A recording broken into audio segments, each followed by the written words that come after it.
उत्तर प्रदेशको मुख्यमन्त्रीमा योगी। हिन्दू राष्ट्र नेपाल नाम पुस्तकका लेखक योगी आदित्यनाथ नेपालको सीमा जोडिएको उत्तर प्रदेशको मुख्यमन्त्री बन्ने निश्चित भएको छ।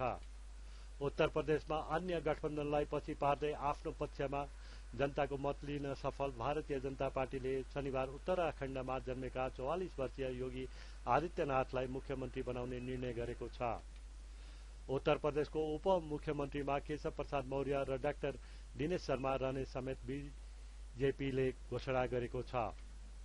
नेपाल हिन्दू राष्ट्रको रूपमा रहनुपर्ने पहल कदमी गर्दै आएका योगी आदित्यनाथ अर्थात अजय सिंह भारतको शक्तिशाली प्रदेशको मुख्यमन्त्री चुनिएका हुन्।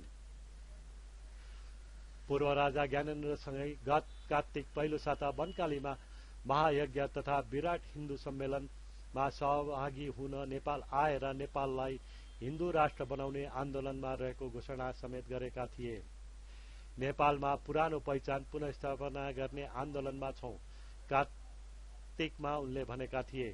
नेपालको संविधानमा राखिएको धर्मनिरपेक्षता शब्द विकृत मानसिकताको उपज हो। नेपालको वास्तविक पहिचान हिन्दू हो। नेपाल र भारत दुईवटा शरीर भए पनि आत्मा एउटै भएको र त्यो आत्मा हिन्दुत्वमा अडेको छ। उनी उत्तर प्रदेशमा नै पनि हिन्दू युवाहरूको वाहिनी नै तयार गरेर हिन्दू धर्मको प्रचारमा अघि बढेका सक्रिय र प्रभावशाली युवा योगी हुन्। उनले आइतबार शपथ लिएपछि मुख्यमन्त्रीको जिम्मेवारी सम्हाल्नेछन्।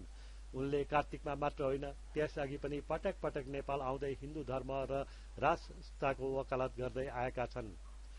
हिन्दू युवा वाहिनीको संस्थापक योगी आदित्यनाथ गोरखनाथ मन्दिरका महन्त हुन्। उनी गोरखपुरबाट सन् 1998 देखि लगातार लोकसभाको सांसद चुनिँदै आएका छन्। उनी अवैधनाथका उत्तराधिकारीको रूपमा सन् 1994 मा घोषणा भएका थिए। उनले सन् 1998 देखि उक्त मन्दिरको प्रमुख पुजारीको रूप धारण समेत गरे।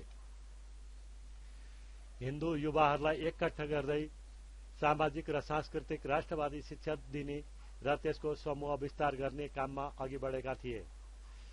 विज्ञानमा स्नातकोत्तर उनले आफ्नो फरक पहिचान बनाउँदै भारतको उक्त प्रदेशलाई इसाई र इस्लामीकरण हुनबाट बचाउने युवाको रूपमा प्रख्यात छन्। हिन्दूको चरम इसाईकरण तथा मुस्लिमीकरण रोक्ने काममा उनको योगदान रहेको भारतीय सञ्चार माध्यममा आउने गरेको छ। 26 वर्षकै उमेरमा लोकसभाको कान्छो सांसद बनेका उनले नेपाल भ्रमण पछिल्लो समय भाग लिएको थियो।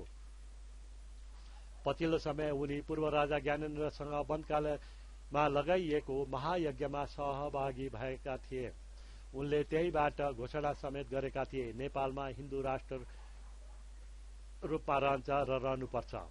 यसको लागि भारतको मात्र नभएर विश्वभरका हिन्दू एक भएर लाग्नेछन्। नेपालका अर्का मित्रको रूपमा रहेका मुलायम सिंह यादवको उत्तराधिकारीको रूपमा उदाएका उनकै छोरा अखिलेश यादवलाई प्रतिस्थापन गर्दै उक्त प्रदेशमा आदित्यनाथ उदाएका हुन्। उनको प्रभाव भारतीय जनता पार्टी र यसको स्वयंसेवक संगठन आरएसएससँग उनको प्रभाव राम्रो रहेको छ। उनको र मोदीको विशेष सम्बन्ध अहिलेको अवस्थामा देखिएको विज्ञहरूले बताएका छन्। धेरै जनसङ्ख्या रहेको र ठूलो राज्यको रूपमा रहेको उत्तर प्रदेशको मुख्यमन्त्री निकै प्रभावशाली मुख्यमन्त्रीको रूपमा रहने र केन्द्रको निर्णयमा समेत प्रभाव राख्ने हुनाले छिमेकी नेपालमा हिन्दुत्वको आन्दोलनमा उनको प्रभाव थप बल पुग्ने देखिन्छ। उत्तर प्रदेश पछिल्लो समय इस्लामिक स्टेटको रूपमा विकास भइरहेको थियो भने अर्को डरलाग्दो पक्ष गरिब जनतालाई क्रिश्चियन धर्मप्रति आकर्षण बढाइएको आरोप लाग्दै आएको थियो।